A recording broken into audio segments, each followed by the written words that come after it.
The war in Ukraine is at an alarming level. Neither Zelensky nor Putin are willing to sit down and negotiate, especially after the US and the UK allowed Ukraine to strike deep inside Russia.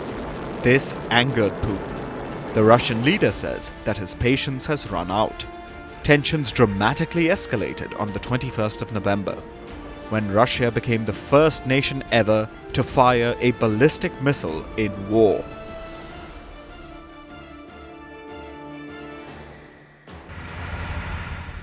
The ballistic missile attack on Ukraine was in response to the United States allowing Zelensky to fire long-range ATACMS to strike deep inside Russia.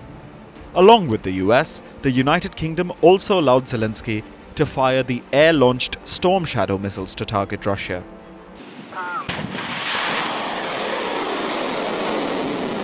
Putin has repeatedly warned NATO members against arming Ukraine. The Russian leader has accused the West of pushing the world towards World War III. When Ukraine used the ATACMS and Storm Shado against Russia on November 19th, Putin decided to hit back hard. 19 ноября 6 оперативно-тактическими ракетами ATACMS производства США. On November 19th, with 6 US-made ATACMS operational tactical missiles, and on November 21st, during a combined missile attack with UK-made Storm Shado and US-made HIMARS systems, military facilities were struck in the Bryansk and Kursk regions of the Russian Federation. Since then, as we have repeatedly emphasized earlier, the regional conflict in Ukraine provoked by the West has acquired elements of a global nature.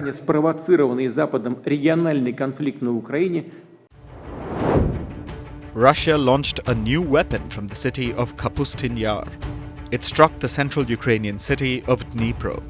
Multiple warheads made loud bangs and flashes across the city. It was an attack the Ukrainians had never seen before. Putin had just unleashed a ballistic missile called the Oreshnik, which means hazel tree. It's a weapon that the world didn't even know about. Yesterday, I informed the personnel of the armed forces, citizens of Russia, our allies around the world, as well as those who are trying to blackmail us with force, about the newest Russian medium-range missile system. This is our Yar complex, which you called Oreshnik. This is a ballistic missile in a non-nuclear hypersonic equipment. As we know from the analysis of objective control data, the tests were successful.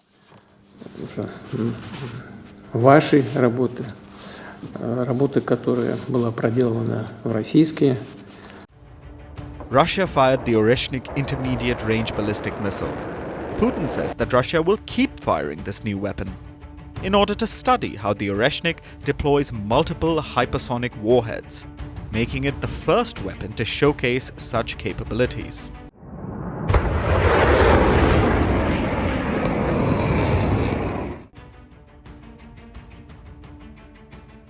Ballistic missiles go back to the Cold War, when the Soviet Union unveiled the R-7 Semyorka.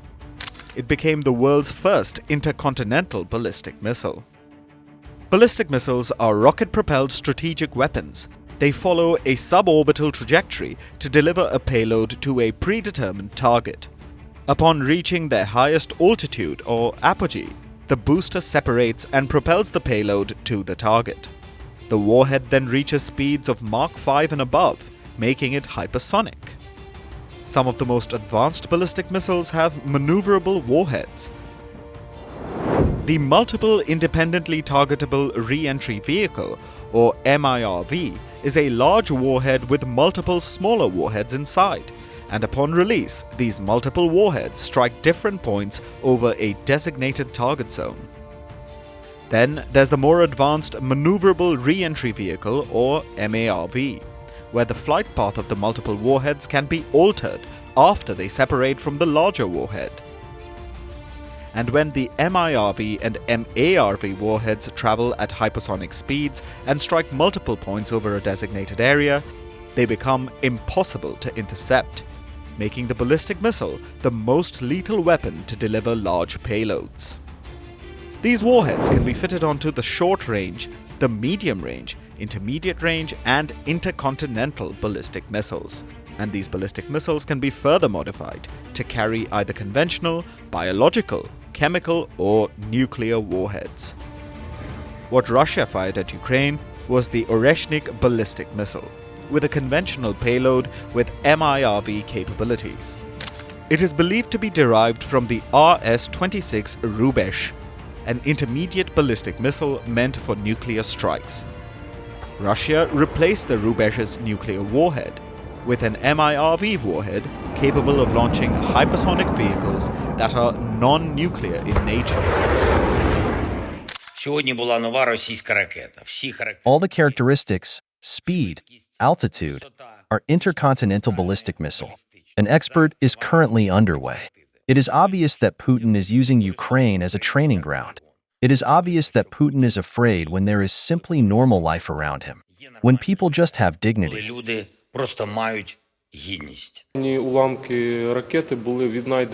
We can only say that this missile is ballistic, moved along a ballistic trajectory, which was only affected by aerodynamic resistance, and it damaged civilian infrastructure and infrastructure facilities in the city of Dnipro.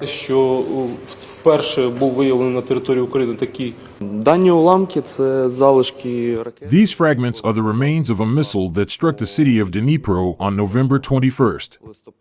A ballistic missile was launched at the city, most of its flight being on an uncontrolled ballistic trajectory, affected only by aerodynamic drag.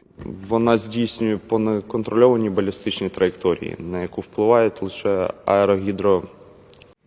Putin says that Russia will keep testing the Oreshnik and develop more variants of the ballistic weapon. Добавлю, что противодействие такой ракете средств ее I will add that there are no means of counteracting such a missile, means of intercepting it. In the world today, they don't exist.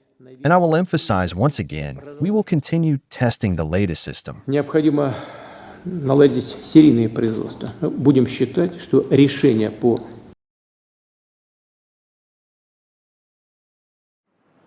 The United States says that it knew about the Russian missile launch. I can confirm that Russia did launch an experimental intermediate-range ballistic missile. This IRBM was based on Russia's RS-26 Rubezh intercontinental ballistic missile model. In terms of notifications to the United States was pre-notified briefly before the launch through nuclear risk reduction channels.